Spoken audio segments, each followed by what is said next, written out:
Leviticus chapter 17. The Lord said to Moses, "Speak to Aaron and his sons, and to all the Israelites, and say to them, This is what the Lord has commanded.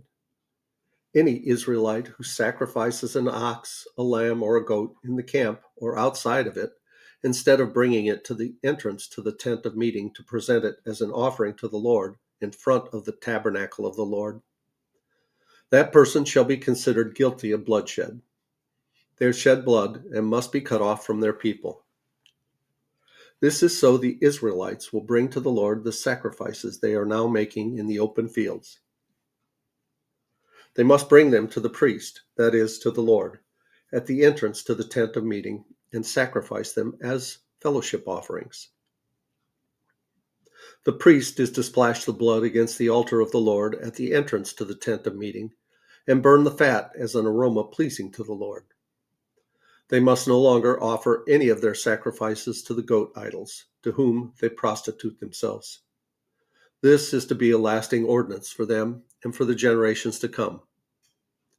Say to them, any Israelite or any foreigner residing among them who offers a burnt offering or sacrifice and does not bring it to the entrance to the tent of meeting to sacrifice it to the Lord must be cut off from the people of Israel. I will set my face against any Israelite or any foreigner residing among them who eats blood, and I will cut them off from the people.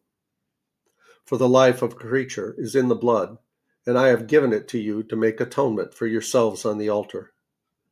It is the blood that makes atonement for one's life. Therefore I say to the Israelites, none of you may eat blood, nor may any foreigner residing among you eat blood. Any Israelite or any foreigner residing among you who hurts any animal or bird that may be eaten must drain out the blood and cover it with earth, because the life of every creature is in its blood. That is why I have said to the Israelites, you must not eat the blood of any creature, because the life of every creature is in its blood. Anyone who eats it must be cut off.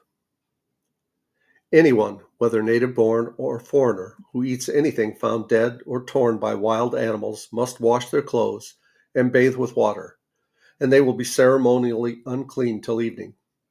Then they will be clean. But if they do not wash their clothes and bathe themselves, they will be held responsible.